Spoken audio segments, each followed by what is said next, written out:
Yo, what's going on, snipers, and welcome back to our Winnipeg Jets franchise mode here in NHL 24. So in last episode, we had free agency and we also started the season simulation. We simulated 20 games up to this point, and we are 10-8-2, which is kind of better than expected, but we are still obviously not that great of a team at the moment. And I'm hoping that we continue to fall in the standings because obviously we are in the midst of a rebuild after winning our Stanley Cup a few seasons ago. But this is what our roster is looking like at the moment this season. We've been getting some good offense from some guys on our team, other guys not so much, but Michelli, Perfetti, and Chinnikov have been all pretty good. We also do have a lot of younger guys in our lineup like Chaz Lucius, who's been doing decent, same with Michael Misa. So I've been pretty happy with how this team has done for a team that's going through a rebuild. And I'm hoping, obviously, that we can continue building towards a good rebuild with all the prospects we have in the system, because our AHL team is pretty well built up in terms of prospects. Like, literally, most of these prospects have either top 6 or low league potential on the offensive side of things.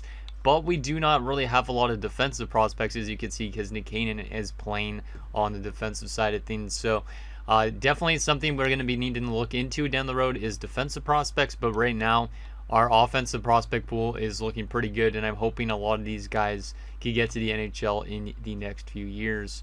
And then also with the guys that we have on our team right now, like Perfetti and Misa, also with like Lucius and Irving, we should have a pretty good foundation of forward prospects in general. So anyways, before we get into simulating a little bit more, let's get into your guys' comments and see what you guys have to say about how our team started the season. So the first comment is from Flame Husky, who says, having an elite point producing D-man is damn near essential. Getting one of those should be top priority for the upcoming drafts. I'd also assign a random player to a huge one-year contract to be within the salary cap.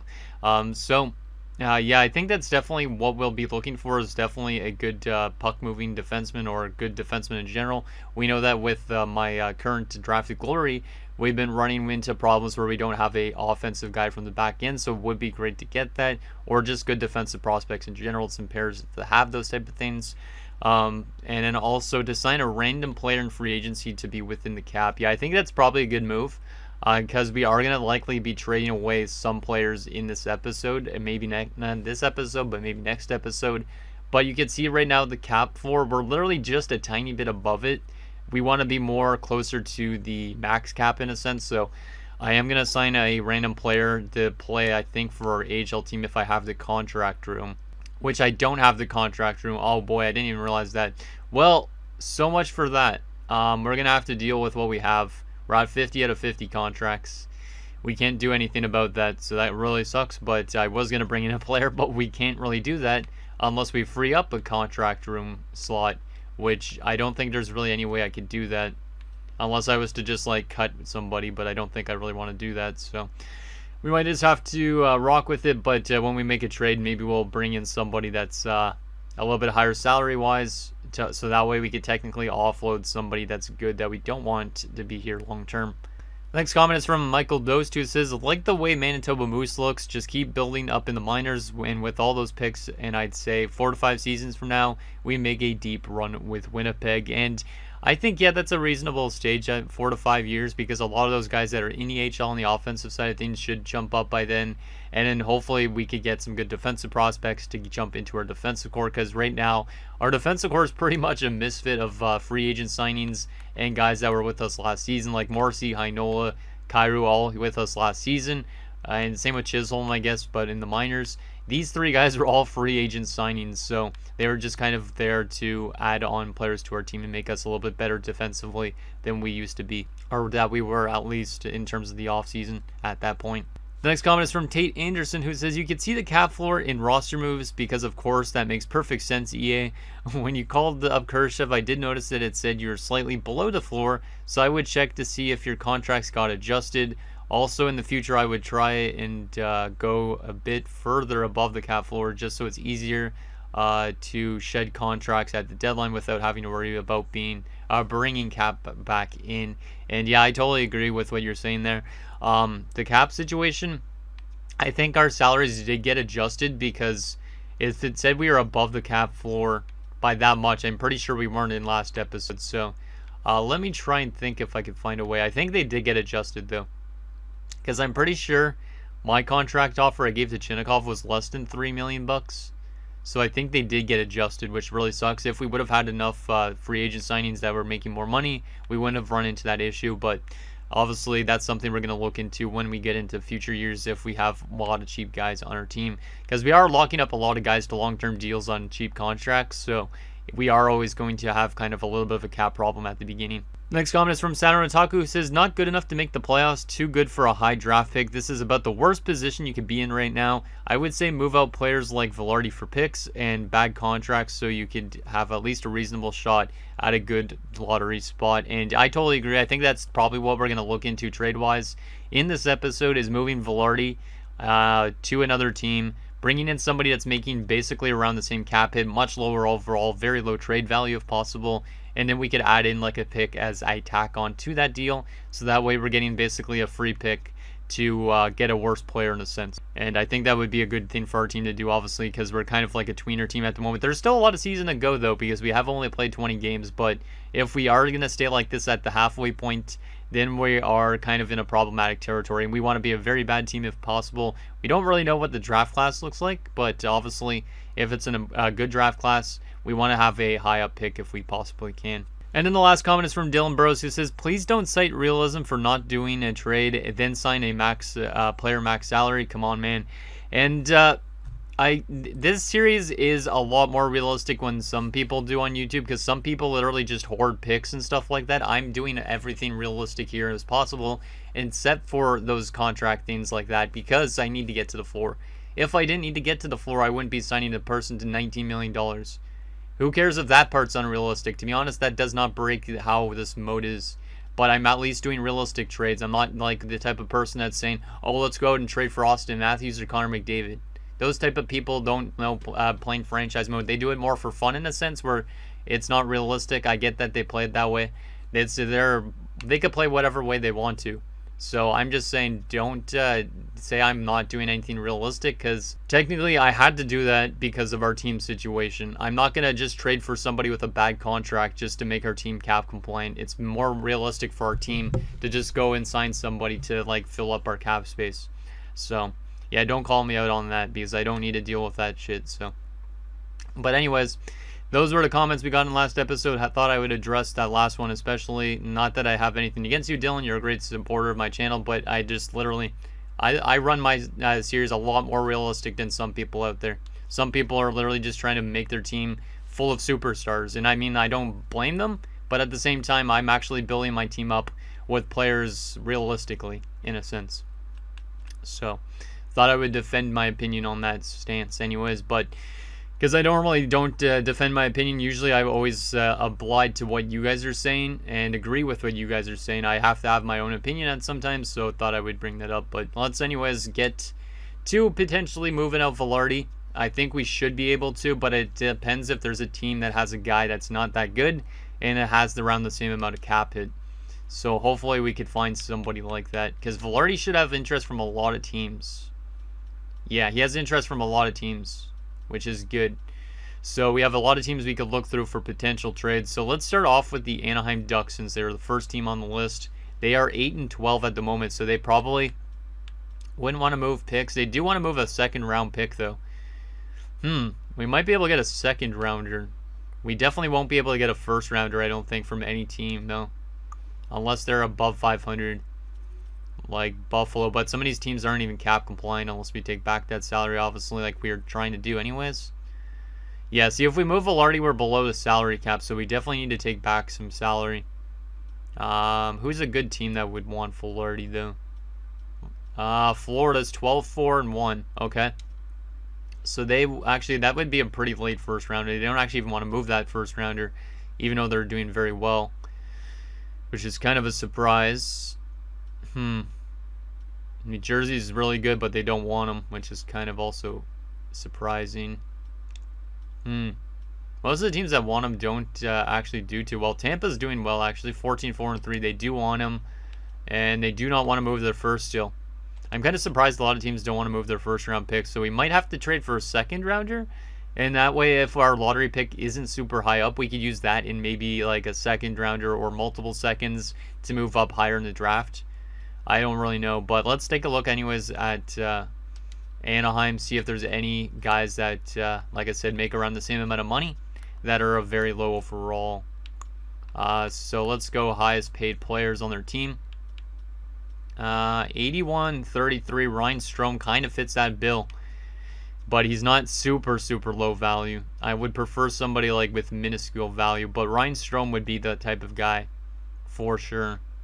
There's also Sprong, but he's got more value. He's already an 83 as well. We're trying to look for very low overall players like Nick Patan, for example, who's making $2 million bucks. I don't think that makes us cap compliant though, right? Yeah, see, we'd be under the salary cap adding him. So let's look at some other teams, see if we can find any other offers. Who else is getting paid a lot of money for a low overall? Charlie Coyle, but 4 years left. I'm not taking that on. No, thank you. Oh boy. I am not touching that with a 10-foot pole. No, thank you. Brandon Carlo, but he's a good defenseman. Matt Benning, but he's signed for 3 years. Yeah, that doesn't work really with Boston either. What about Buffalo? Let's see, you should have some bad salaries. Skinner on 1 year left. No thanks. We're not trying to be a good team, so. Casey Middlestat's in the AHL making $3 million bucks. He's kind of the perfect option there. Buffalo would still be over the salary cap though, but we could retain, considering this is only a 1 year contract. And I wouldn't have any problems with it. If I retain 50%, I might be able to get something really good from them. How much do I have to retain for them to be still within the salary cap? I'd have to retain 50% exactly, which I think I'm okay with doing because that helps us with our cap situation still. So they basically, we get, we're technically making ourselves more expensive by adding Casey Middlestat, so we should be able to hypothetically get something good of value here. I know they don't want to move their first, but would they move their first in a deal like this? I mean, I could add to this deal too. We have multiple second rounders already. We actually, yeah, we have a lot of second rounders in this year's draft. I didn't even realize. We have 4 second round picks. So if we move one of them as part of this deal, we could get it done probably. Obviously, our own second rounder has a lot of value. These ones not as much. If I was to add the Rangers second round pick to this deal, and then maybe safety net their stuff with a third rounder, this might work. Might work. Basically, we're retaining salary. We're keeping ourselves more cap compliant that way. We're adding Casey Middlestat so that way they're cap compliant. We basically move from a second round pick to a first round pick.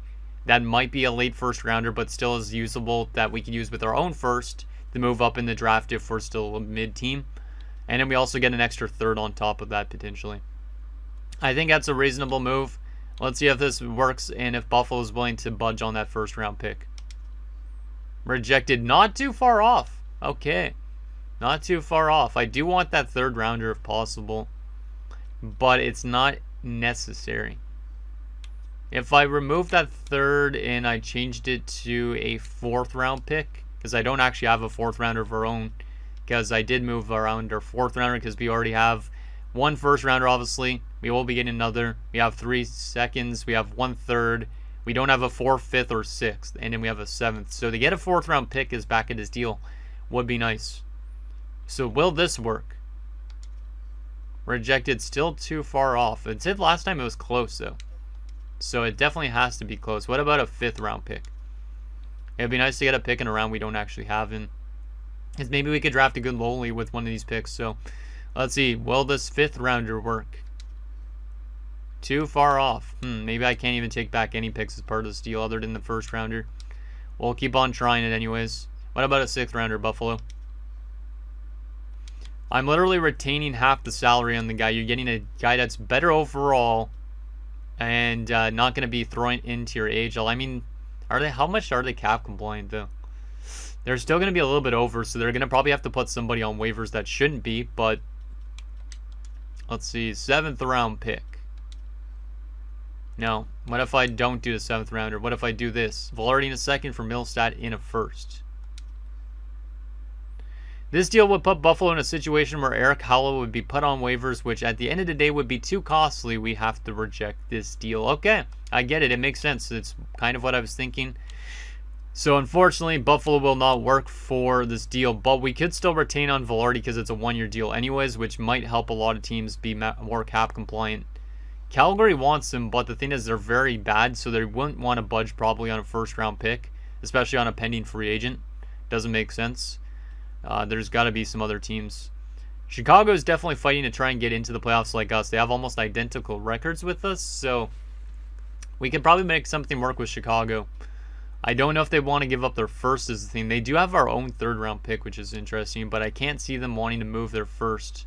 They'd be over 50 skaters in the organization, so we would have to take back another roster player like we were saying before. Which, do they have anybody that kind of fits that salary cap bill, so that way we're a little bit more cap compliant with our team? Let's see. Most salary on a one-year deal. Patrick Kane, no thank you. Lawson Crouse. A little bit too much value-wise with Lawson Crouse. Ryan Donato would make sense, but he's 2 years as well. They don't really have anybody that fits that bill. Anybody else that we could do? Colorado would be over. I mean, we could just try and take back some salary, right? So let's see if we could find a team that would actually be able to get this deal done. Like, this entire episode might be trying to get this trade done and then also simulating a little bit more. Because I would still like to go up to a day before the deadlines, if possible. 2.6 for DeMello, our former defenseman. Be funny to bring him back. Clint Costin on 1.8. Not really ideal there for them. Let's see. Florida is really good right now, so they would probably want to budge on their first round pick. Yeah, and they also are cap compliant if we make a trade with a salary cap guy coming back. So if we take in their first rounder, we know that we would be under. I don't need to give them their second rounder right now, as their first rounder doesn't have a lot of value. If I add a person making a good chunk of money that they would want to basically upgrade from, Anton Lundell's really good, so no on him. Louis Durainen, not too bad either. $3 million on Evan Rodriguez. Is there anybody with lower value though than that? TVR on 1.99, but that's for 2 years. It'd have to be somebody like Rodriguez or Louis Durainen, which both of them are actually serviceable players. I don't know if that even would get it done. We'd have to probably add more value on our side. And I don't really want somebody like Rodriguez, to be honest, so I'm not going to do it with Florida. We could trade him back to LA again, which is kind of hilarious, but hey, at least he knows the organization well enough. Do they have a player that we could take on salary-wise? They did re-sign Kyle Connor, which is nice to see. So that deal worked out for both of us quite well. Lars Zeller's not getting paid a lot of money. Wow, they actually have some really good cap structure. Is they're not overpaying on a lot of guys. They have, yeah, no super bad contracts, so never mind on that front. We're trying to find a bad contract to take on for 1 year, or for the rest of the season. There's got to be somebody like a Lucic type of a deal, my guess. Newhook, 2.9. Okay, taking on Newhook for a year would be okay, but he's also really solid too, right? He's only an 81. Only 25 years old. So we are getting a good player from this deal, but it's somebody I don't know if I would really hold on to. He's probably a pending UFA too, right? Yeah, I don't know about that. I don't know about that. What about Nashville? They probably don't want to budge on their first rounder. Yeah, they're not that good, so this is a little bit tougher than I actually expected it to be, because I want to just find something that makes a lot of sense. And that first rounder has a lot of value. Rangers have their first rounder probably able to be moved. We'd be over to are under the salary, which means we have to take on somebody making a good chunk. Let's see. There's got to be some people on some teams, right? Capo Caco, but he's 87, so that does not work. There's a perfect one. Chris Kreider. $6.5 million for a year at 35 years old. Yeah, that would make a lot of sense for Chris Kreider. Very low value as well because of that. So if we take on Chris Kreider's contract for the rest of the year, it would basically make us more cap compliant. It also would help the Rangers free up some cap space too by a little bit. But we are retaining on Velarde, which we probably don't need to. But we get a first round pick because of it. Can we sneak in a third round pick? They don't have a third rounder for this year. What about for next year? What about for next year? Because I feel like retaining salary and taking on a lot of salary, we should be able to get some positive value out of this. So Velarde for a first, Kreider and a third round pick. Rejected. Too far off. What about if I take out the third round pick? There we go. Okay, that's going to work. That works for me. So we do trade away Gabe Velarde, which offloads a contract. We do get Chris Kreider in, who's just going to be a veteran presence for the team, but also a cap buffer for the team because he gets paid so much. And we do get a first round pick out of it, which I think is pretty beneficial. And Chris Kreider could perfectly slide in here on the second line, give a bit more veteran presence to play with the young guys in Misa and Lucius. So I like that. I like that quite a bit. I think that's a good deal for our team. Doesn't affect our AHL system. Gives us that extra first round pick as well, like I said, which is very, very nice. Because then we could use that like with our own first rounder and potentially move up in the draft if we don't have that great of a pick. But now if we look at like our draft picks, we have 2 first rounders, 4 second rounders, a third rounder, and a 7th rounder.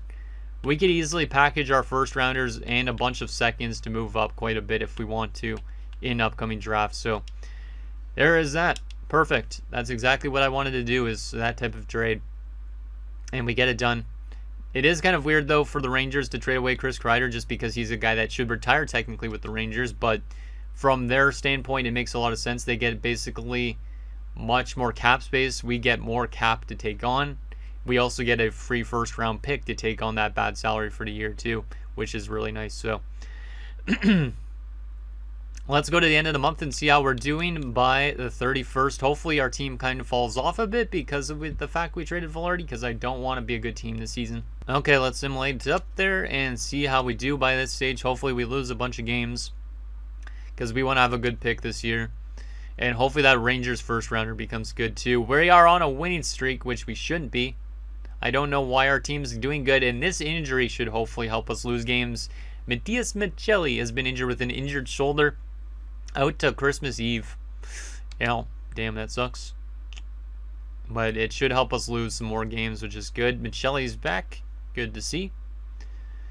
But our team is still kind of over-simulating, I feel like, a bit, which is kind of weird, but it is what it is. I mean, we do have a couple good elite players on our team, and people like Chinnikov who've really stepped up here on this team, so I don't mind it. I also forgot that in last episodes where I had to make a cut because my voice just completely went on me. But I forgot that we put Irving on the power play, so I'm curious on how that's working out. Our team is 16, 12, and 6, so we are still kind of simulating like a tweener team. We are in a wild card spot still, which is not what I had in mind with this team, which really sucks. 38 points. Like, we're literally not too far off of second place in our division. We got to fall off soon, right? It's not like we need to flip away more players to fall off. Like, Perfetti's been simulating really well. I want to hold on to Perfetti obviously long term, so it doesn't make sense to trade him. But in terms of teams that are outside of the playoffs looking in, the Rangers are on 37 points in the East. That doesn't really matter. Wait, the Rangers are not even in the playoff spot at the moment, or are they? They aren't even in the playoff spot at the moment with that 17, 12, and 3 record. Because the last playoff spot has 38 points. So if we're lucky, both of us miss the playoffs. That would be really nice. I didn't realize the Rangers were in that scenario. I thought they were much better than that because that record is really good. But at the moment, they're not in the playoff spot because they're 5 points back in their division. And in terms of wild card wise, in the Atlantic, it's 38 points. So they are very close to the wild card, but not there just yet. It's going to be a dogfight for them to get into the playoffs. And then for us, I don't know how we're in a wild card spot at the moment, but hopefully soon we just start falling off. Let's continue to simulate because, like I said, I want to kind of go a day before the deadline. That way we kind of have a good sense of where our team is. I don't really want to try and add pieces to this team to make us contend more. But who knows? Was Hemming ever injured? He was not. Okay. I'm curious on how the AHL team's doing this season at this stage. They are 10, 14, and 3. How are they below 500? That does not make any logical sense. That's a stacked team, but they're not doing well. Weird. Okay. Let's continue to simulate. Maybe our coaching staff is doing too good for our team, and that's why we're simulating so well. Like, we're not actually simulating that well in the NHL, but we are still simulating better than other teams in our division, which is the main thing. Okay, there we go. 2 straight losses. Please keep losing. I don't care about our trade offers. 3 straight losses, and Dostal has been injured, so that will also help us lose a bunch of games probably, because we're going to have to rely on Colton Ellis. Once again, we're going to call up Thomas Milic from the AHL, because the other goalies need to be playing still down there. Milic has been a scratch down there in the minors, so he's going to come back up for, I think, the second time this season already, and play with Colton Ellis until Dostal is ready to come back. Perfect. There's another loss. There's another loss. Dostal's already back. Jeez, man, that was only a day-to-day injury. I hate day-to-day injuries for goalies, because then you have to call somebody up and send them right back down again. It's a lot of work, and then sometimes the goaltender gets re-injured again, which is very frustrating, but it is what it is. Okay, Dostal back in. Perfect. Yeah, we're on a losing skid now. That's huge. We are 16, 17, and 7. This is exactly what we wanted to have happen. Our team is starting to fall off. We are not in a wild card spot anymore. And the Rangers are not still in the playoff spot. They're still a point back. So who knows? Maybe there's a chance that the Rangers missed the playoffs after that trade, and that trade didn't work out that well for them. But I think it made sense on paper for both teams at that point. So I appreciate that they actually gave us their first round pick in that deal, and in the fact that we took on a lot of salary to do so. There's another loss, and there's a shutout win all of a sudden. That's nice to see. At least there's a 3-game winning streak, and now we're on a losing streak again, probably, right? Yep. Now we're back in the inconsistent phase, which is good. 19, 20, and 7, which has us second worst in our division. The Blues, I don't know if they're going to even catch us this season. They're very bad. Holy shit, man. You see what I see? I probably have to zoom in on this part of the screen, but the Flames are tragic. 7-39-4 through 50 games. Well, I don't know if we even deserve the first overall pick this year. The Flames probably do based on that record. Holy crap, man. Jeez, that is by far the worst team in the league. They're on 18 points. The next worst has 36 points, or 35 points. So they're almost doubled in points. God damn, man. Wow. And the Canucks are also not doing well too. So a lot of Western Canadian teams not doing too well at this stage. The Oilers are doing good, but for the rest of them, not so much. God damn, man. Let's continue to simulate. We'll probably actually go to the 1st of March, not go right to a day before the deadline. That way we could kind of have a couple more days to make more trades before the deadline itself. Flames have fired their head coach, as they probably should have earlier, because they were doing so bad. Because, yeah, that's a pretty tragic record. Holy crap, man. Because I don't think I've had that bad of a season in a regular franchise mode before. I know I've obviously had bad seasons in Drafted Glories, but that's the purpose of them. The Islanders have fired their head coach as well, which makes sense because they weren't doing too well. And Simon Lundmark's fractured his jaw. We'll go replace player. But our team in the NHL is all of a sudden winning more games this month, which is not ideal. Yeah, we had a very good month. 27, 22, and 8 now. I don't understand this team. It's very inconsistent. We aren't in a playoff spot, but we are tied for the wild card spot with the Blackhawks and the Stars at the moment. And the New York Rangers are now the top team in the Metro. Well, that sucks. I mean, they could still fall off and miss the playoffs because the wild cards are at 73 and 69. They could still fall off and miss the playoffs, but they must have had a really good stretch there, just like us, which means both of our picks at this moment might be high up picks, which is not what I was hoping for. Like, we might have to blow this thing up a little bit more so at the deadline. But let's take a look at our player stats at this point, team stats, see what's going right, what's not going right. Michael Misa's having a great rookie year. That's also probably not helping our team's record, but is a bright spot for the future.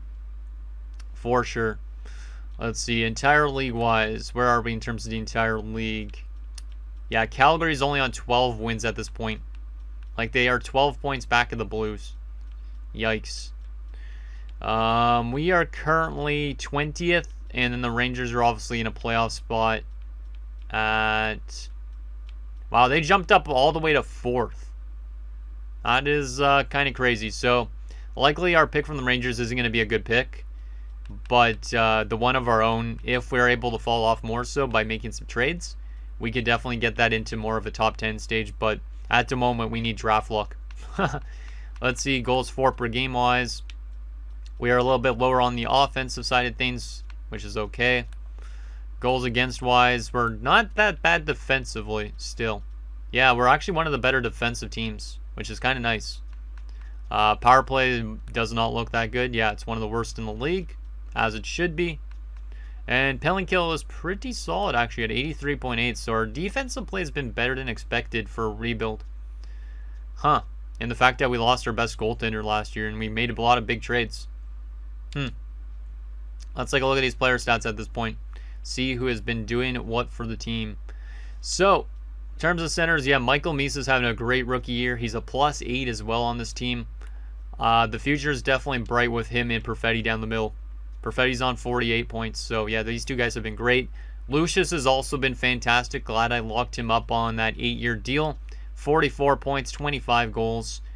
The future movement is very bright for this team, especially with these three guys and then the guys in the AHL. Sinkoven on 24 points is pretty solid. He'll be very helpful for like depth scoring. Kupari on 20 points is kind of surprising, but he is likely going to be leaving the team in the offseason, maybe come back as a fourth-line option. I don't really know yet. Gustafsson and Studnicka have been good. Studnicka's been a very good depth forward. 15 points, 21 games. Left wing wise, Michelli on 35 points is pretty solid, but he's a -10. Kreider, since joining us, has 27 points in 37 games. Oh, I brought him in as like a low-end player, but he does well on this team. Very well on this team. He only had 3 points in 19 games with the Rangers, but now with us, he's been playing good. Like, he's playing better than I think Velarde was with us. Fortier on 19 points, Stefanisov on 12, Chinnikov on 36, Aiden Irving on 22 points and 16 goals. No power play goals so far, but he has 6 game-winning goals, 2 power play points, only averaging 11 minutes on ice. Aiden Irving is starting to become pretty good. 16 goals for a rookie is always a good thing, so he might be a guy that could get to 30 goals at some stage. I'm liking a lot of our rookies on this team, our young guys on this team. Morrissey on 48 points says he normally is really good. He is signed for 1 more year, and then we might look to flip him. He only has 3 goals at this point, which is not a lot, but our defense usually doesn't pick up a lot of goals. Kyrou on 15 points, not too bad for him. Robin Salo on 14 is way better than expected already. Heinoel on 12. Alec Regula has been kind of good defensively, +6. And Kolyachonok is a +14? What in the shit? These two guys don't get a lot of ice time, so maybe that's why, but still, to have that good of a plus-minus on a team like this is impressive. Like, some of these guys might have their trade values jacked up based on how they're playing. Like, Chris Kreider might have a good trade value. Now, maybe not actually as much, but he could have his trade value going up a little bit. Guys like Kupari might have his value go up a little bit. Studnicka might also, because of the fact he's almost point per game. What about our goaltending numbers? Dostal has been solid, but Colton Ellis has been better than expected. A 9.16. And he's getting paid, obviously, that salary dump of $19 million. He's worth every penny at this stage. I know Dylan's going to get mad because of that, but it is what it is. So there's that. Let's also quickly take a look at around the league just for fun, too. A lot of players on 80 points right now. Jeez, man. Very high scoring season, it looks like, for the entire NHL. Like, you have even Matt Poitras in there with 84 points at this stage. God damn.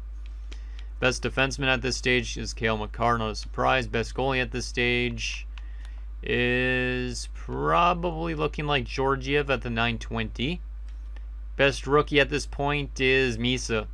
But also you have Roger McQueen on a +24 with 45 points. There is a chance Misa might not win the Calder because of that plus-minus. But we'll see what ends up happening in the final little bit of the season. But Irving is also up there in rookie points, Stankoven on rookie points. So the youth movement, like I said, very good on this NHL team. How about our AHL team? I almost said NHL team for no reason, but how is our AHL team doing in terms of like players producing?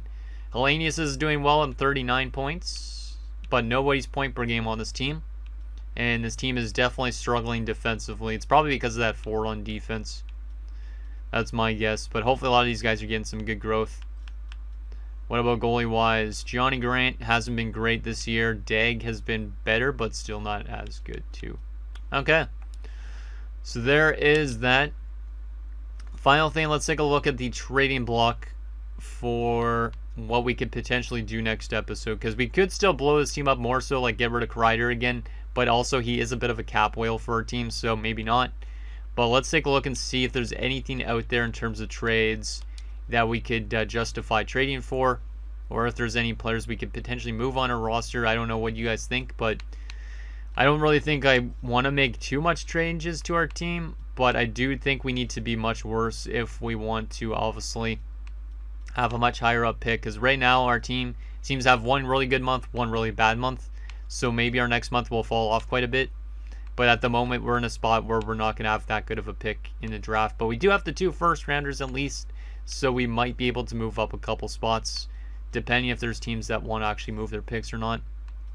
But yeah, if you guys see any prospects or something that might be worth trying to bring in, let me know. Because obviously it would be nice to add some more good defensive prospects, but who knows, maybe the draft class is where we are going to find those defensive prospects that we need.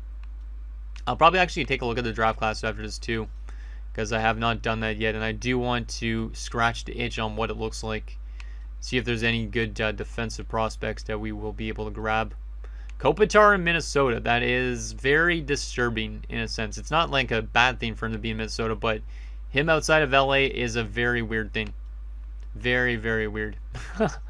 That's like when Daniel Alfredson left the Sens for Detroit. It was a very weird time period. Let's see. Oh, there's some top 6 forwards like Benak, 75 and 19.